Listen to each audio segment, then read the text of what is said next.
Salut mes amis, aujourd'hui il n'y a que moi, mais je crois que vous pourriez regarder la leçon aujourd'hui après sur YouTube. Alors, je vais vous montrer la reprise de ce qu'on a fait la semaine passée. Euh, un moment, je vais vous montrer en tout écran. Voilà, reprise du cours connaissance de soi. La semaine passée, on a étudié sur la connaissance de soi, comment est-ce qu'on fait pour commencer cette connaissance, cette réforme intime et tout ça. Et on va reprendre quelques phrases, quelques enseignements que nous avons eus la semaine passée. Alors, on va compléter. L'espace est la source de tous les vices, comme la charité est la source de toutes les vertus. Détruire l'un, développer l'autre, tel doit être le but de tous les efforts de l'homme s'il veut assurer son bonheur ici-bas, aussi bien que dans l'avenir. Mes amis, l'amour est la source de tous les vices, l'égoïsme est la source de tous les vices, l'orgueil est la source de tous les vices, ou le mauvais esprit est la source de tous les vices. Qu'en pensez-vous? Je vous donne 3 secondes. 3, 2, 1. Alors, vous avez raison, vous avez eu une bonne réponse si vous avez choisi B. L'égoïsme est la source de tous les vices. Ah, un peu plus difficile maintenant, non? Quelle est la plus méritoire de toutes les vertus? C'est la question 893 du livre des esprits. Alors, les esprits, ils vont nous donner la réponse avec, et ici, il y a 3 espaces vides. Toutes les vertus ont leur mérite parce que toutes sont des signes de progrès dans la voie du bien. Il y a vertu toutes les fois qu'il y a résistance, l'intérêt, charité, résistance, volontaire à l'entraînement des mauvais penchants. Mais le sublime de la vertu consiste dans le sacrifice de l'intérêt, charité, l'intérêt, charité. Alors c'est quoi? Vous devez penser à cela maintenant. Sacrifice de espace personnel pour le bien de son prochain, sans arrière-pensée. La plus méritoire est celle qui est fondée sur la charité, sur la résistance, sur la résistance, sur l'intérêt. Alors, la plus intéressée. Alors, 3 secondes, 3, 2, 1. Vous avez eu une bonne réponse. Si vous avez choisi l'option A, la résistance. Il y a vertu toutes les fois qu'il y a la résistance volontaire à l'entraînement de mauvais penchants. Mais le sublime de la vertu consiste dans le sacrifice de l'intérêt personnel. Et la charité est la, euh, la plus méritoire des vertus, la charité la plus désintéressée. Continuons. Pardonner les offenses à ses amis, les offenses à ses ennemis, c'est demander pardon pour soi-même. Pardonner à ses amis les offenses à ses ennemis, à ses amis, c'est leur donner une preuve d'amitié. Pardonner à ses ennemis, à ses ennemis, à ses amis, les offenses, c'est montrer qu'on devient meilleur.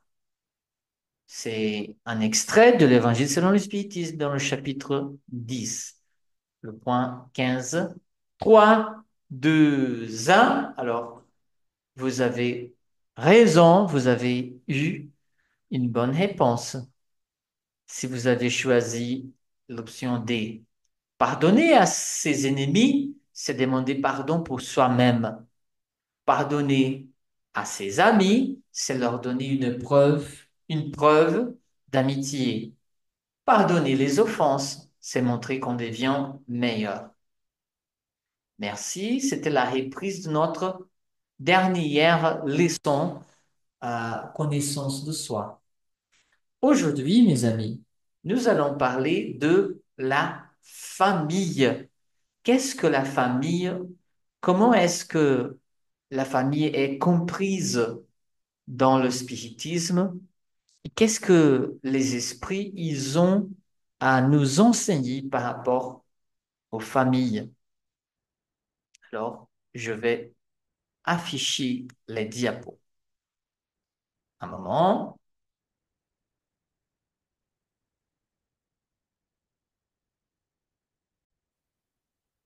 Là, vous le voyez, la famille.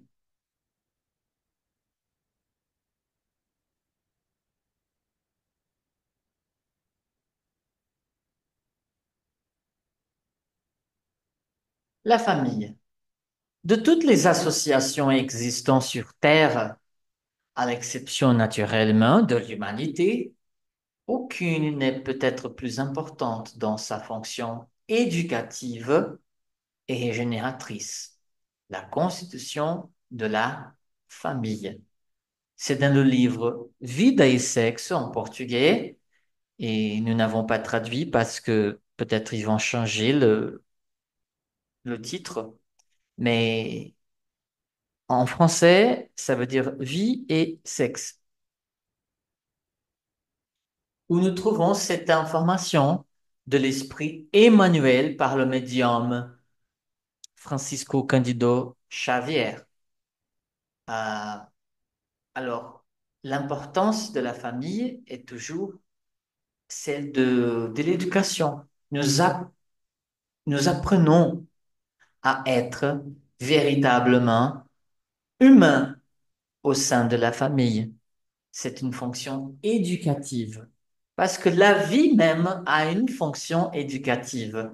Nous ne réincarnons ici sur Terre que pour mieux apprendre à avoir de bons sentiments, de bonnes idées, de bonnes attitudes. Et la famille est l'institution principale où nous le ferons. La meilleure école. Quelle est la meilleure école de préparation pour les âmes réincarnées sur Terre? Euh, une question posée à Emmanuel dans le livre Le Consolateur, psychographié par le médium Francisco Cândido Xavier. Alors, il nous dit que la meilleure école est toujours le foyer où la créature doit recevoir les bases du sentiment et du caractère.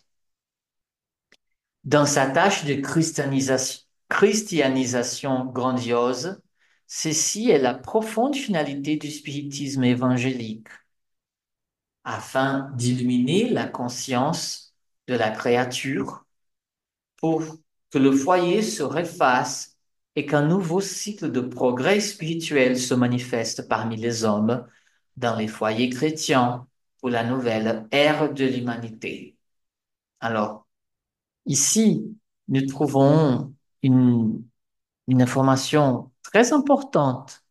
Il va nous dire, Emmanuel, il nous dit que c'est la profonde finalité du spiritisme évangélique Et c'est quoi? Donner la base du sentiment et du caractère de cette nouvelle humanité. C'est une humanité qui sera guidée par le Christ. Alors, il y a des gens qui disent, oh, Jésus, il retournera sur terre. Et nous croyons qu'il, lui, et c'est vrai, il retournera sur terre, pas forcément dans un corps de chair, dans un corps physique, mais définitivement en esprit. Et quand est-ce que ça se passera? Quand nous, l'humanité, en tant qu'humanité, nous ayons atteint un progrès spirituel, un progrès de caractère et de sentiments qui, qui soit à la hauteur, pardon, qui soit à la hauteur de, des enseignements de Jésus. Le foyer, selon André Luis, l'esprit André Luis, dans le livre Nos Solar, aussi psychographié par Francisco Cândido Xavier. Le foyer est une institution essentiellement divine et à l'intérieur de ses portes, il faut vivre de tout son cœur et de toute son âme. Alors, une institution divine, ça veut dire que c'est un projet de Dieu pour l'humanité. Et même s'il y a des gens qui disent, oh, la famille, elle est une institution qui est à péril de disparaître. Ce n'est pas la vérité parce que c'est une institution divine et Dieu, ce qui Dieu crée, l'homme n'est pas capable de détruire. Alors, même s'il y a, oui, c'est vrai, il y a plusieurs familles dont les valeurs morales et les conduites ne sont pas les meilleures, et nous tous savons que ça existe, mais cette institution sera toujours la base de l'humanité. Il y aura toujours les papas, les mamans, les, les enfants pour que nous nous réincarnons sur Terre. Et comme c'est quelque chose de divin, de sacré, il faut le prendre comme ça. Le foyer doit être un lieu sacré, un lieu divin. L'importance du foyer, c'est dans deux livres d'Emmanuel, dans le premier, un extrait de Vida et Sexo, Vie et Sexe, et un extrait du livre Attention. Identifions dans le foyer l'école vivante de l'âme. L'esprit, quand il revient au plan physique, voit dans ses parents les premières images de Dieu et de la vie. Alors l'enfant, il n'est pas capable de comprendre Dieu. Même nous, les adultes, ne sommes pas capables de comprendre Dieu dans sa totalité, bien sûr, mais nous avons déjà des idées fortes de ce que Dieu est et ce qu'il n'est pas. Mais pour les enfants, ce n'est pas possible à cause de leur, euh, de leur inexpérience dans la vie, leur corps physique ne permettant pas qu'ils aient ce sorte de pensée et d'image là. Et qui est Dieu pour l'enfant? Ce sont ses parents. Parce que ils pensent, ils sont toujours avec ses parents. S'ils ont besoin de quelque chose, c'est la maman, c'est le papa qui va leur donner. Alors, pour l'enfant, le parent, c'est comme Dieu. Et pour nous, Dieu, euh, nous, les adultes, nous devrions avoir Dieu comme nous pensons à notre père et à notre mère quand nous étions enfants.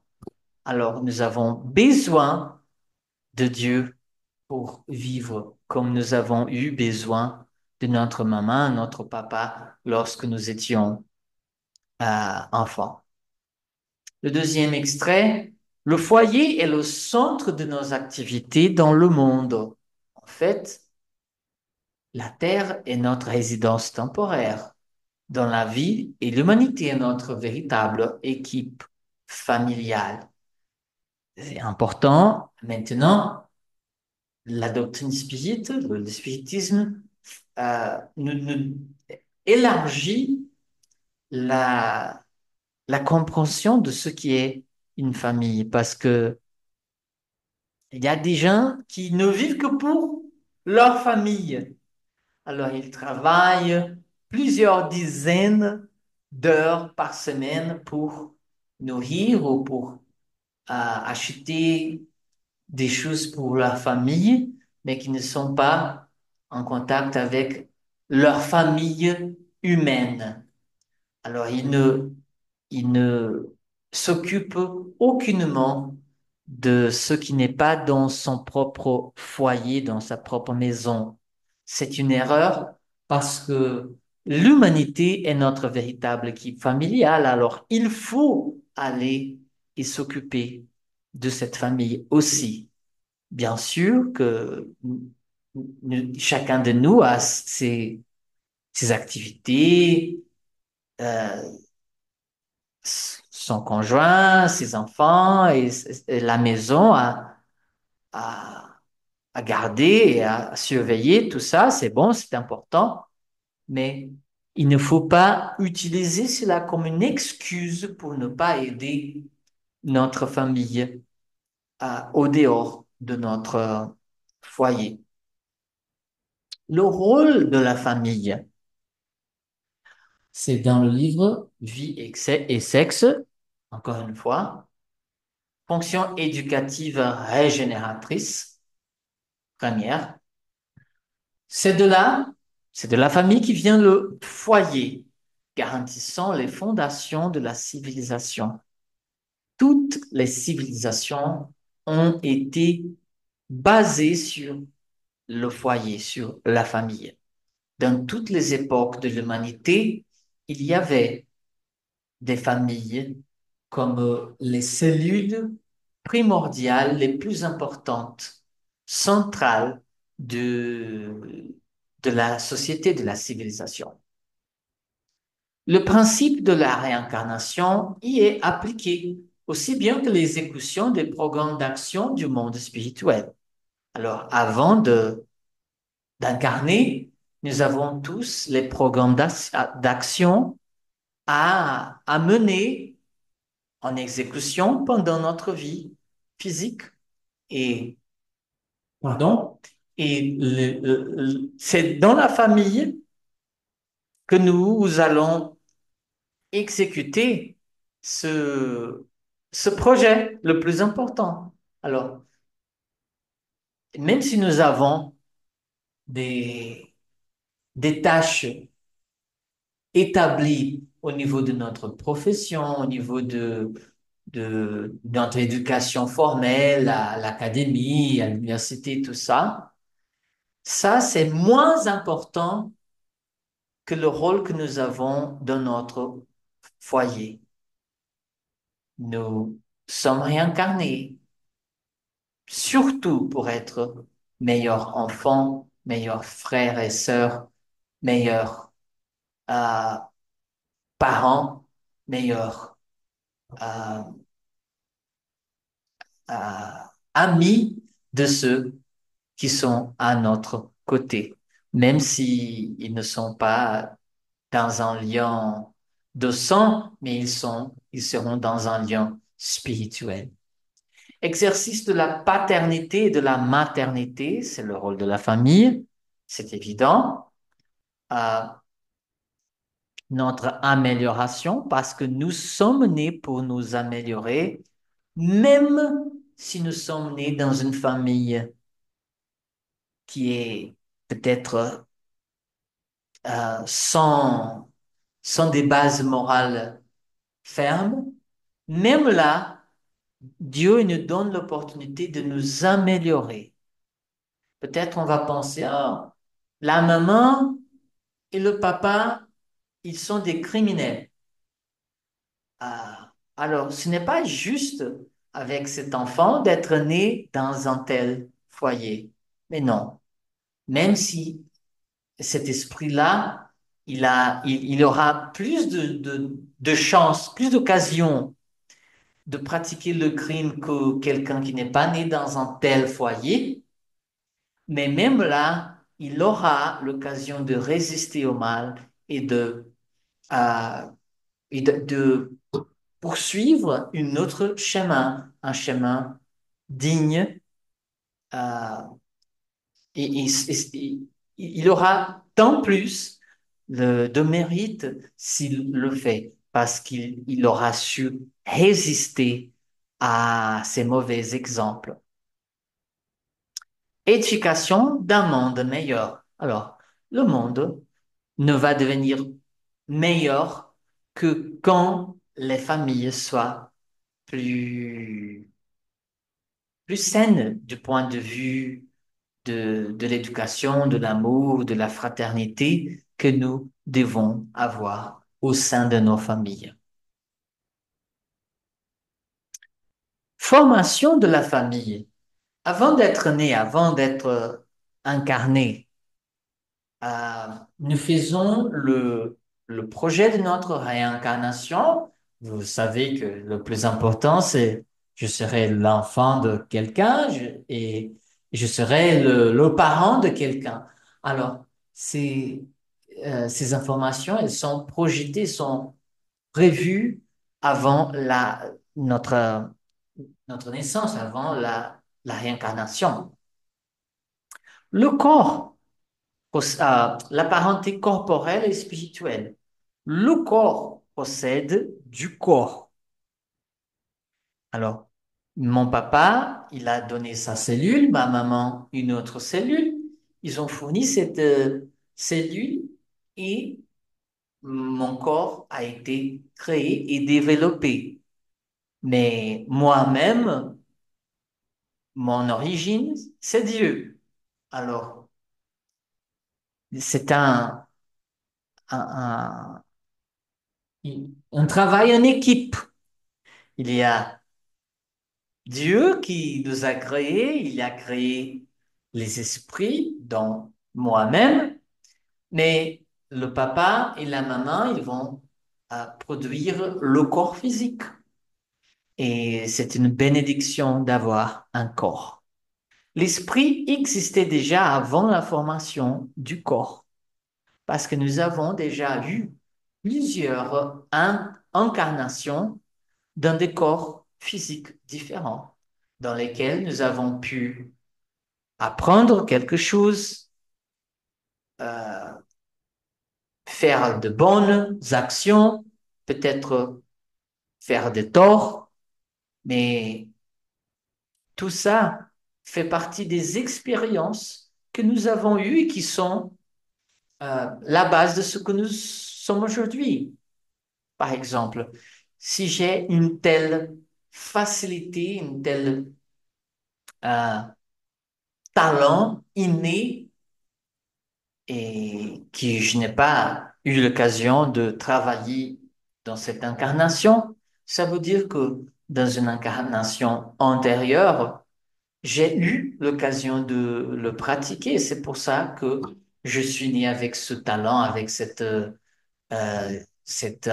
qualité exceptionnelle. Par exemple, il y a des enfants qui même dans un bas âge, ils savent jouer des instruments qu'ils n'ont pas eu le temps de pratiquer pendant leur vie. Ils ont 2 ou 3 ans seulement, et ils jouent très bien.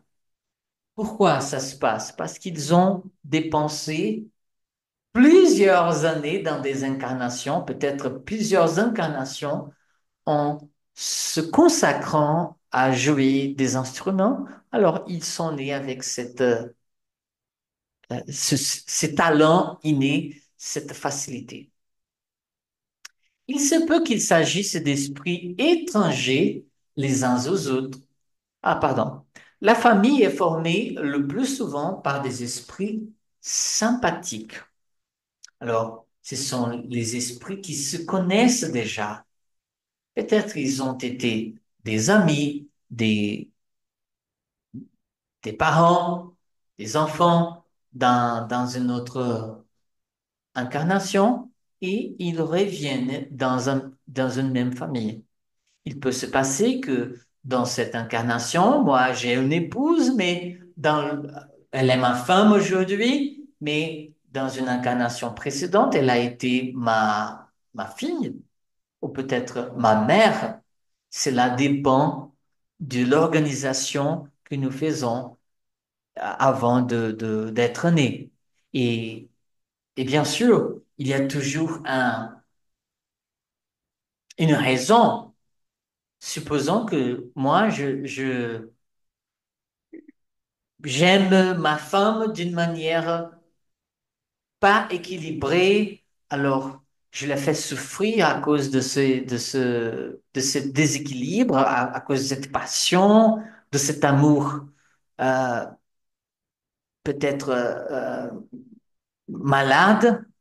Alors dans une autre incarnation, elle sera ma fille parce que je n'aurai pas l'occasion de l'épouser parce qu'elle sera ma fille. Alors je vais apprendre à donner à ce sentiment, parce que nous sommes les mêmes esprits. Je vais donner à ce sentiment plus d'équilibre, plus de, plus de force, parce que le vrai sentiment, l'amour, et c'est seulement l'amour qui est vraiment fort, pas la passion déséquilibrée. Mais il se peut aussi qu'il s'agisse des esprits étrangers les uns aux autres. Oui, ça se passe toujours. Il y a un frère, il y a une fille, il y a un enfant qui n'a pas les mêmes pensées que nous et qui sont complètement différents de notre manière de penser, de voir le monde. Et peut-être ils sont des esprits étrangers et qui viennent à nous parce que Dieu, il nous frappe et il nous dit, mon, mon enfant, je veux que tu gardes ton frère, ta sœur pendant quelques années comme son parent et après quelques années, bien sûr que tu vas me le rendre et il ne sera pas facile parce que vous ne connaissez pas vraiment. Vous êtes des esprits étrangers les uns aux autres. Et ça se passe très souvent que s'ils ne font pas des efforts, ces esprits étrangers ils se séparent même pendant l'incarnation. Il y a tellement de cas de parents qui abandonnent leurs enfants et aussi les enfants qui abandonnent leurs parents, par exemple. Il y a deux sortes de familles. Les familles par les liens spirituels et les familles par les liens corporels. Les liens corporels sont ceux qui, que nous avons avec nos parents, nos enfants. Nira, tu es là, Nira? Si ma connexion elle est coupée maintenant, j'ai été avec Ecclesia. Elle a coupé 2 fois Je vais et te renvoyer, OK? ok, merci.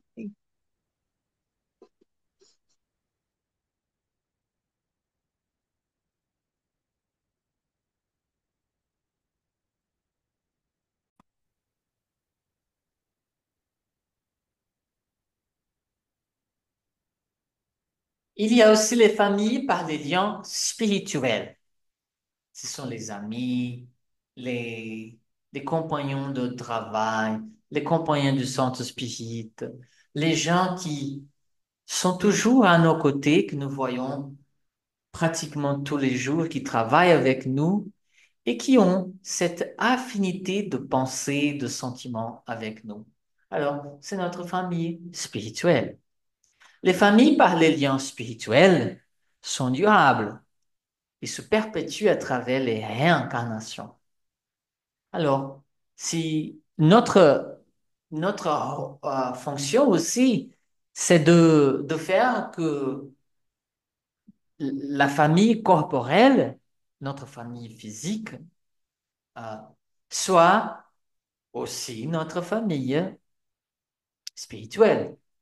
Il faut que ce lien entre nous, entre les parents et les enfants, les frères et les sœurs, que ce lien soit toujours plus serré. Parce que si Dieu, il nous met dans un même foyer, c'est pour que nous apprenions à nous aimer et, et à faire euh, et à créer une famille véritablement spirituelle qui n'est pas euh, détruite par la mort physique. Les racines du foyer, c'est dans le livre Vie et sexe encore de l'esprit Emmanuel. Enraciné dans les vies passées de tous ceux qui la constituent, la famille terrestre est ainsi formée d'agents différents parce que dans son sein, nous retrouvons nos affections et désaffections, nos amis et nos ennemis, pour les ajustements et les réajustements indispensables devant les lois du destin. Alors, il peut se passer que nous avons une relation très difficile avec quelqu'un de notre famille. Et pourquoi ça se passe? Et dans toutes les familles, ça existe. Probablement parce que c'est une désaffection que nous avons eue dans le passé. Alors, il y a une personne qui a été mon ennemi dans une vie antérieure et nous nous sommes offensés les uns aux autres, peut-être même euh,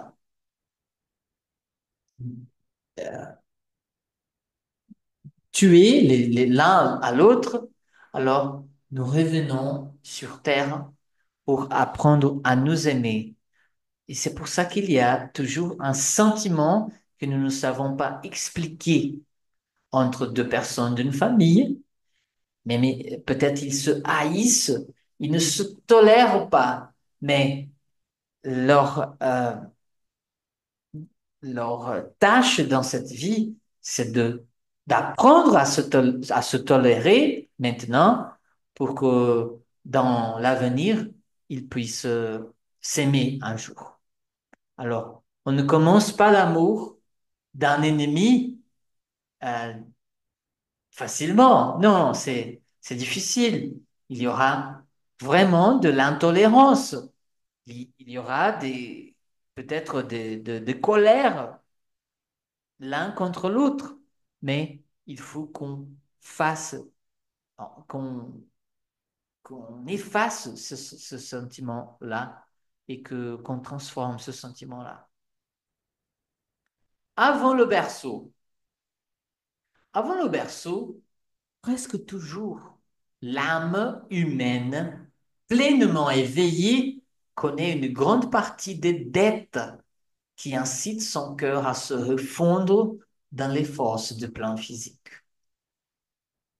Alors, nous, nous avons la conscience de ce que nous avons fait de méchant, de mal, et, et, et ça nous torture parce que Dieu, il ne parle par notre conscience. Et tout le monde, même ceux que nous pensons que n'a pas une conscience, tôt ou tard, ça va arriver. Cette conscience va nous parler. Et en prenant cette connaissance de ces dettes, alors nous aurons le choix de, de revenir au plan physique pour travailler et pour nous racheter de ces dettes-là. Salut, bon Daniel.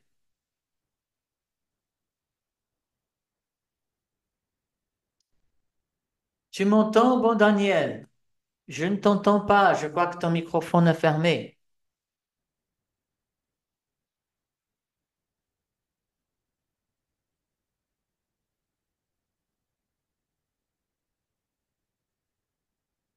Je continue.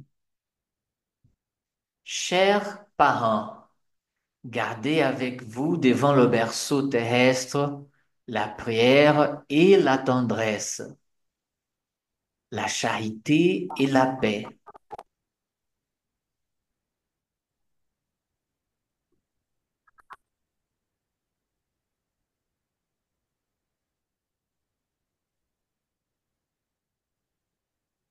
Pardon, bon Daniel, je crois que tu as un problème de- dans le microphone. Oh, maintenant je te vois.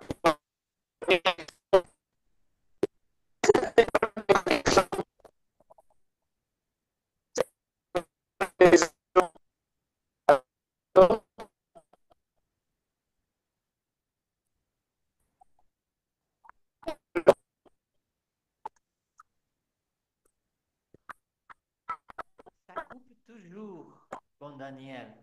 Pardon. Alors, je vais continuer à lire le diapo. Peut-être que ça va améliorer. Gardez la prière et la tendresse, la charité et la paix, car vous êtes responsables, les parents du plan physique, à la lumière de la réincarnation, pour celui qui revient. Alors, nous sommes des responsables pour nos enfants, responsables moralement. Celui qui revient au nom du Seigneur pour vous demander abri afin de s'améliorer et servir, en vous offrant en même temps les plus nobles opportunités d'élévation. Si nous sommes des parents, nous avons une grande opportunité d'élévation de notre être, de nos sentiments et même de notre intelligence. Euh, Parce que lorsque nous avons un enfant, il faut toujours travailler, il faut faire plein de choses pour le garder, pour le surveiller, pour éduquer cet enfant. Alors, c'est une tâche que Dieu nous rend pour que les enfants de Dieu s'améliorent et nous aussi qui gardons d'autres enfants de Dieu, nous ayons cette opportunité de grandir aussi, de nous élever au niveau de notre morale et notre intelligence. Le mariage, qu'est-ce que les esprits nous disent sur le mariage? Il ne s'agit pas d'une incursion au pays du bonheur, fait de rêves et d'illusions. Non, non, non, non. Il y a des gens qui pensent que oh, je vais me marier et ce sera tout un bonheur tout le temps. Non, ce n'est pas tout le temps un bonheur. Mais il s'agit d'une tentative dans le domaine de l'éducation sexuelle, exerçant la fraternité et la compréhension. Alors, c'est important parce que en restant fidèles à nos conjoints, euh, nous éduquons notre sexualité. C'est ça. Ça veut dire quoi? Ça veut dire que même si je suis un homme marié, il y a une femme qui attire mon attention, qu'est-ce que je vais faire? Je vais étouffer ce sentiment. Je vais essayer de penser à d'autres choses, je vais essayer de rester fidèle. et d'éduquer cette sexualité parce que j'ai fait des vœux, j'ai fait ces promesses que je serai fidèle avec cette personne. C'est un engagement fixé avant la réincarnation. Alors, notre épouse, notre époux, il, nous nous sommes rencontrés avant d'être venus et nous nous sommes dit, je vais incarner, je serai votre époux, je serai mon épouse et on va avoir une famille et ce projet de d'élévation. Je vais t'aider, tu vas m'aider, je serai fidèle, tu seras fidèle. C'est ça. C'est une expérience émotionnelle qui rend propice la communion affective. C'est très important ça, mes amis. C'est dans le mariage que nous avons à avoir cette communion affective. Parce que c'est un- un- une expérience, un lieu propice à cette communion du sexe. Euh, Pourquoi? Parce que si nous voyons le sexe comme quelque chose de furtif, de légère, peut-être ce n'est rien pour moi, mais pour la personne qui est avec moi, ça c'est tout. Alors il faut faire attention parce que c'est facile de faire tort si nous voyons la sexualité comme un thème léger, sans importance. Ça veut dire, ah, aujourd'hui j'ai une petite amie et demain j'aurai une autre petite amie et demain une autre. Non, non, non, non. Il faut faire attention pour que cette communion affective ait un lieu sûr, un lieu de confiance pour que nous ne provoquions pas la souffrance pour la part de quelqu'un. Il en résulte que la progéniture, les enfants, est sous la responsabilité des conjoints, bien sûr. La mission de parents. Oh, quelle est la mission des parents? C'est nourrir les enfants, les donner de l'éducation, les emmener à l'école. Oui, bien sûr, mais selon l'évangile, selon le spiritisme. C'est rapprocher de Dieu les âmes des enfants. S'appliquer à étudier les bons et les mauvais instincts que l'enfant manifeste dès son plus jeune âge pour qu'on puisse les corriger ou les encourager. On va encourager les bons instincts et on va corriger les mauvais instincts de nos enfants. Combattre l'orgueil et l'égoïsme avant qu'ils ne s'enracinent profondément. Parce que c'est plus facile de, de combattre ces mauvais instincts lorsque les enfants ils sont petits. La tâche n'est pas aussi difficile et le spiritisme en facilite l'exécution en nous donnant la connaissance de la cause des imperfections de l'âme. Ça veut dire quoi? Ça veut dire que si j'ai un enfant qui il a 2 ans, il a 3 ans et il est violent, par exemple, il démontre une agressivité, une violence, ça veut dire que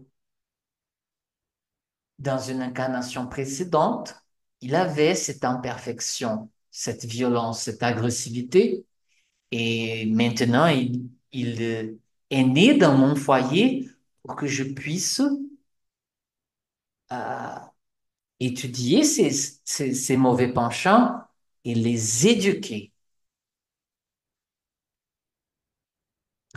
Bon, Daniel, est-ce que tu comprends et tu veux dire quelque chose, mon ami? Oui, bon. Alors, Ah, Allô? allô, bon Daniel, tu peux dire, on vous entend?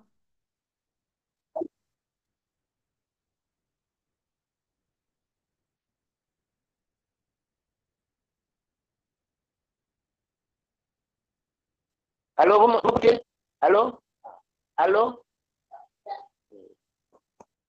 Je crois il y a un délai. Allô? Allô? Allô? Ok, bon Daniel, on vous entend. Allô?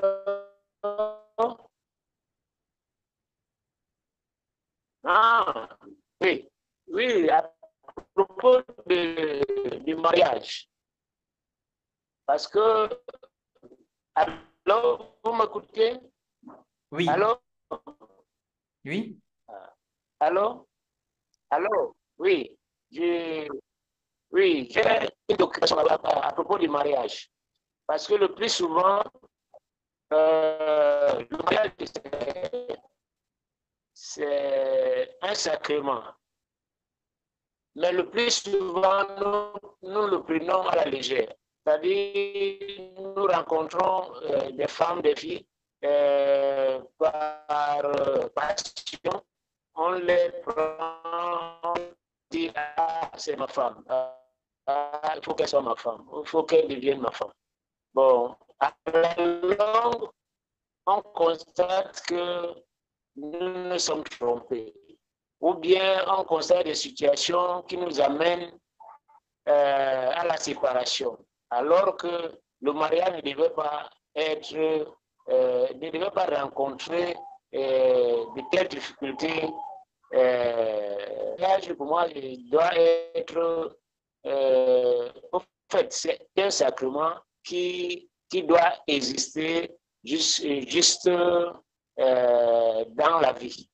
Bon, c'est-à-dire celle, comme on dit souvent, que seule la mort peut nous séparer.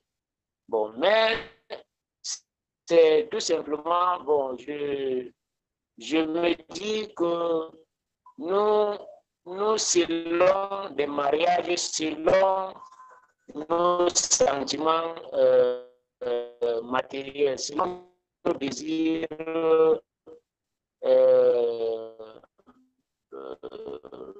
ville. Bon, pas dans le sens égoïste, le sens de l'acceptation du ciel.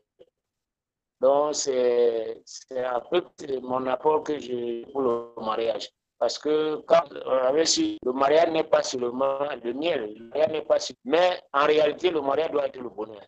Ça ne doit pas être, le mariage ne doit pas être la bagarre. Le mariage doit être quelque chose de sérieux, quelque chose de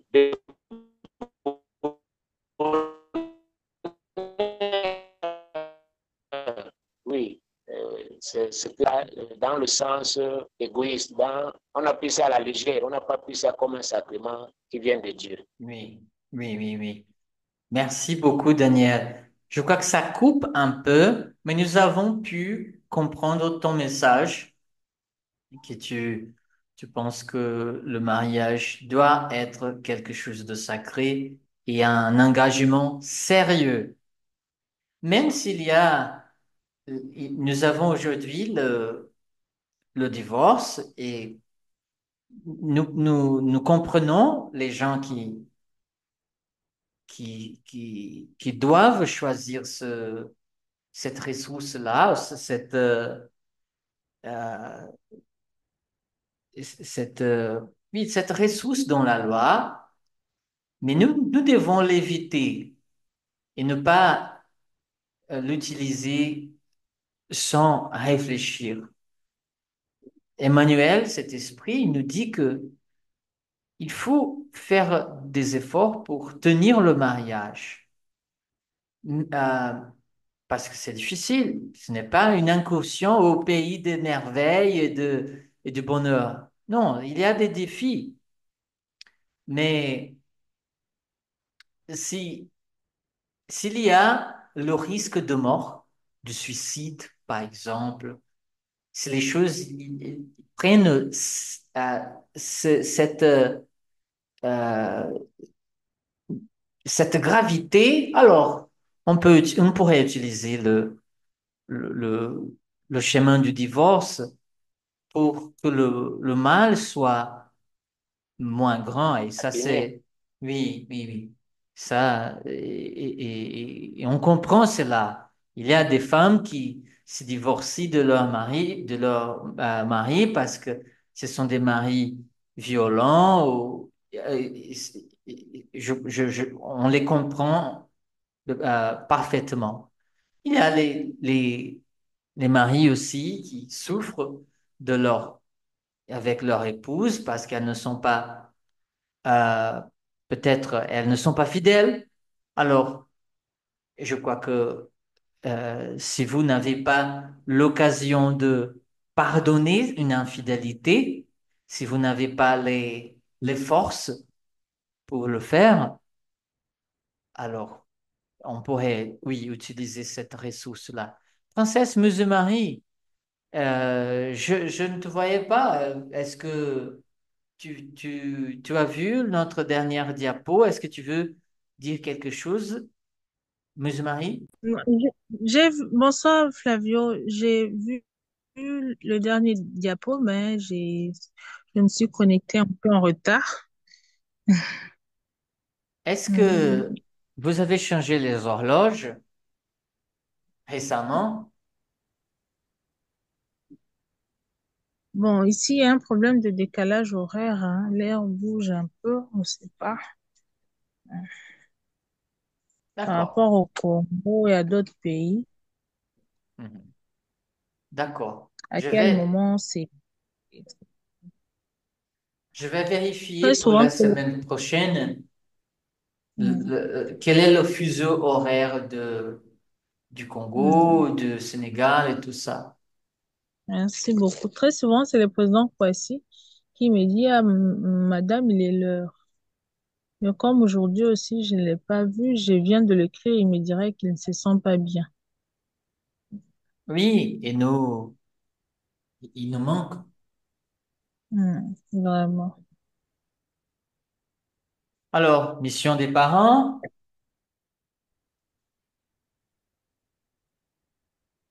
la question 208 du livre des esprits.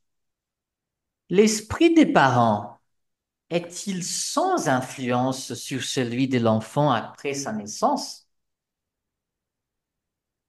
Les esprits, ils nous répondent, il en a une très grande. Comme nous l'avons dit, les esprits doivent concourir au progrès les uns des autres. Eh bien, l'esprit des parents a pour mission de développer celui de leurs enfants par l'éducation. C'est pour lui une tâche. S'il y faillit, il est coupable.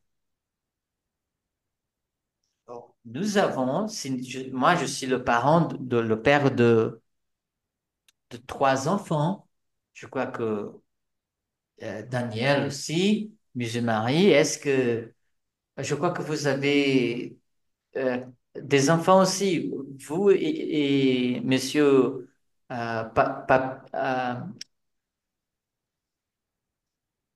j'ai oublié le nom de votre mari, princesse Marie.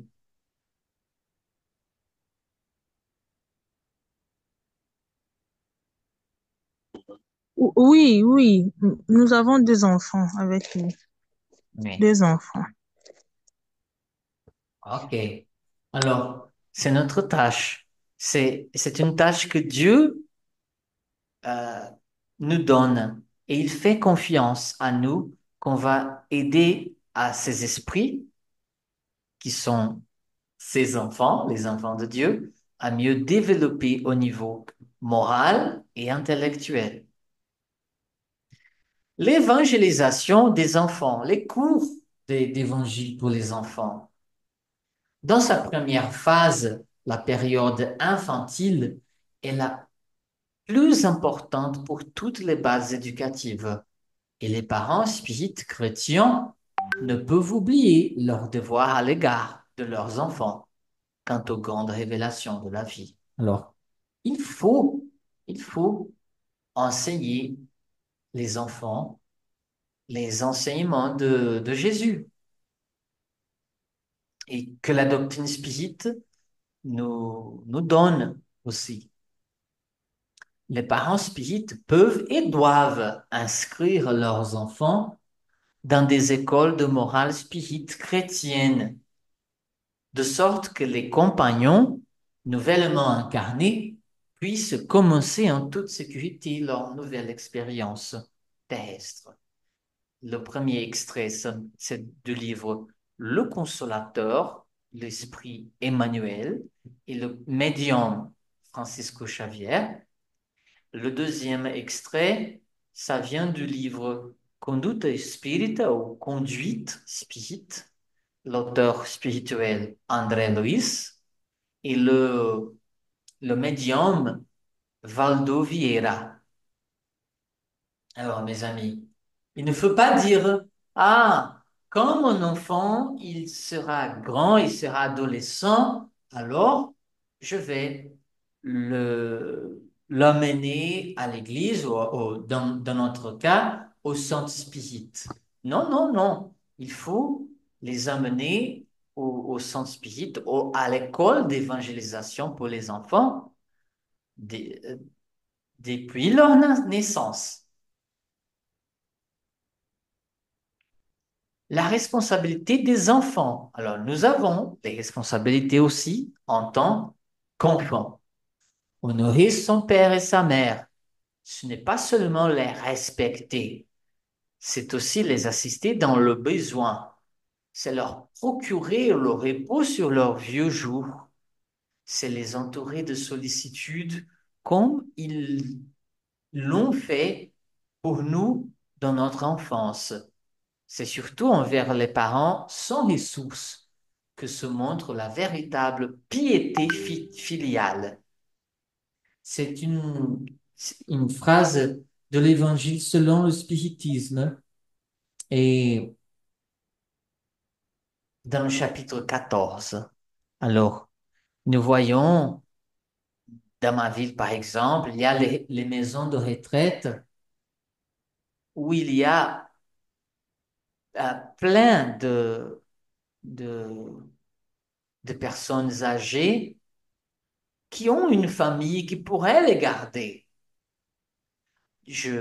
Bien sûr, il y a les personnes qui, même s'ils ont des enfants, ces enfants-là n'ont pas la condition de les garder, par exemple,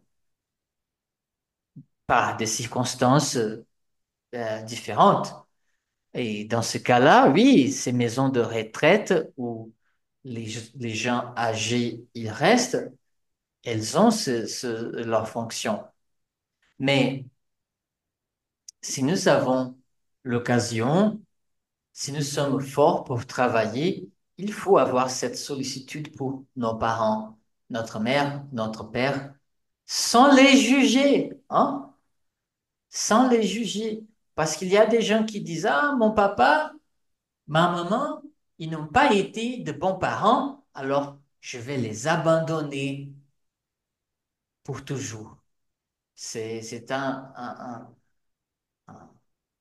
une erreur grave, grave, parce que ce n'est pas à nous de les juger, de dire, ah, ça a été un bon papa, ça a été une bonne maman. Non, c'est à Dieu de les juger.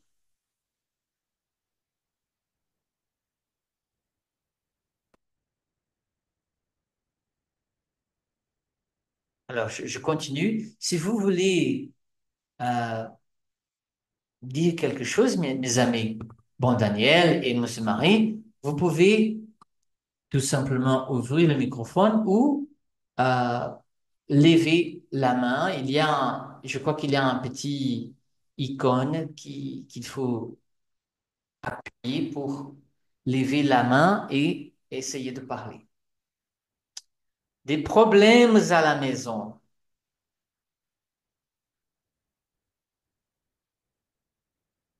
des problèmes entre les, les, la femme et le mari, Quand est-ce que ça arrive? C'est dans une information dans le livre Non Solar. Lorsque les créatures ordinaires traversent la région fleurie de l'engagement, ça veut dire lorsqu'on est fiancé à quelqu'un, elles se cherchent en mobilisant les plus grandes ressources de l'esprit. Et ça se passe. Ma fiancée, ah, je l'appelle, je vais lui faire un cadeau et tout ça.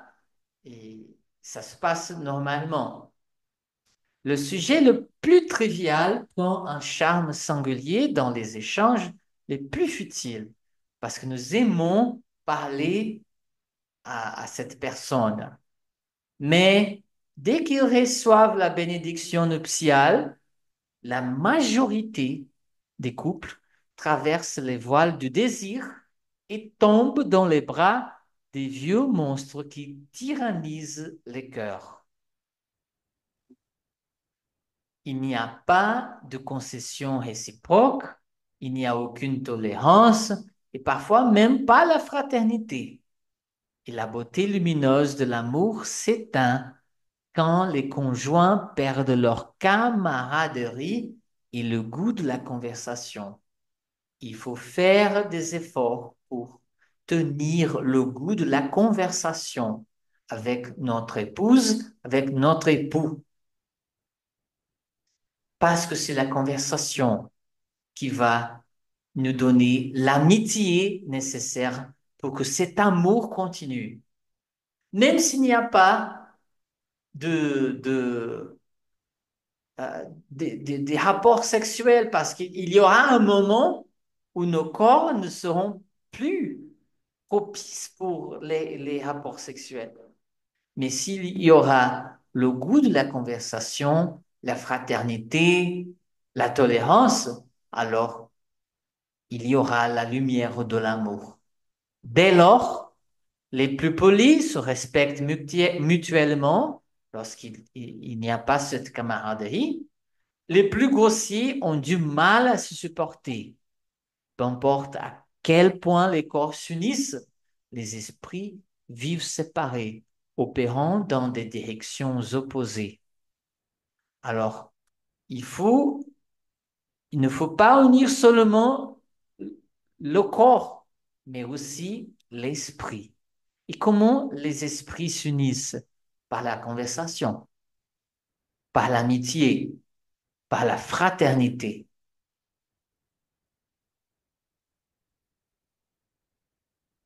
Le Christ chez nous. Le Christ au foyer signifie communion d'espérance, de l'espérance avec l'amour.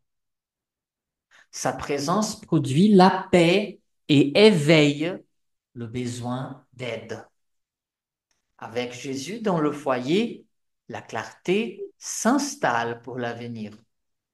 Alors, il faut faire l'étude de l'Évangile dans le foyer, dans notre maison. Lire la Bible, lire l'Évangile, lire le livre des esprits ou une œuvre spirite. Euh, si nous n'avons pas de livre, on peut faire une prière avec notre famille. Et il faut le faire parce que c'est inviter Jésus pour faire cette communion dans notre maison.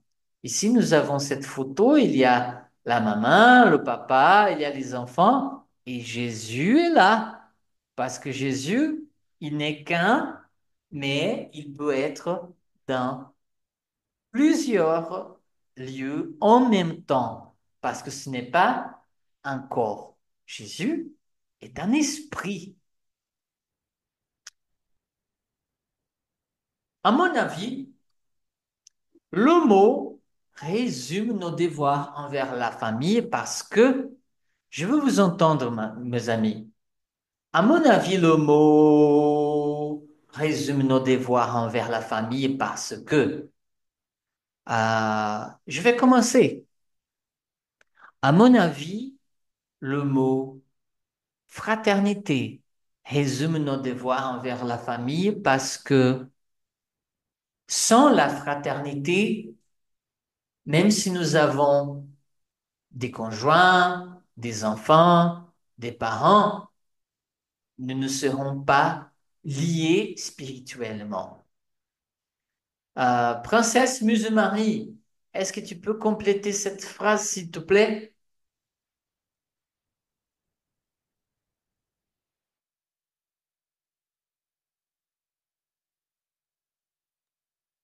Ton microphone.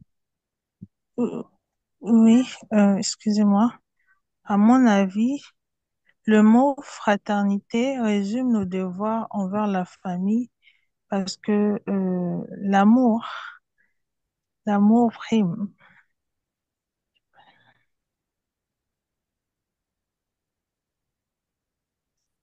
Merci. Bon, Daniel. Je crois que bon Daniel n'est plus chez nous. Non, il n'est plus avec nous. Mes amis, moi je marie. Oh, bon Daniel, il est là maintenant.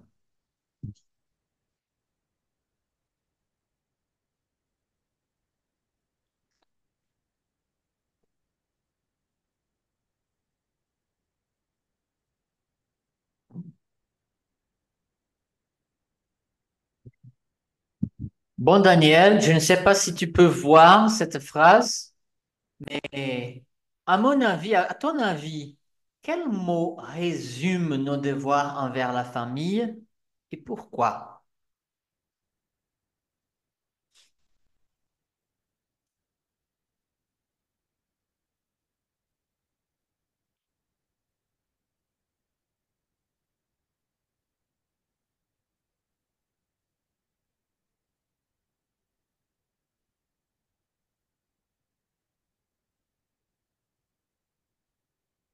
Ok, je crois que bon Daniel, il a des problèmes de réseau.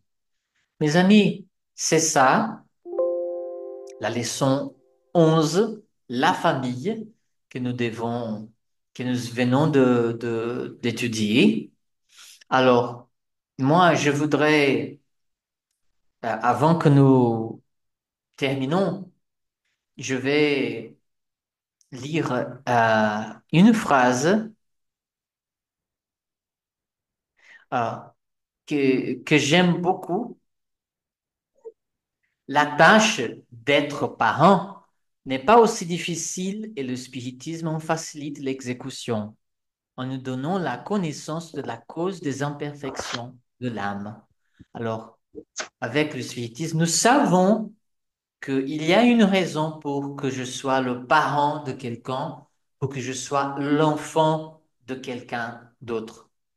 Euh, et, et nous devons, et nous avons, si nous avons cette connaissance, nous devons passer cela pour nos enfants, parce que cela va les aider dans leur vie, les aider moralement, les aider intellectuellement aussi.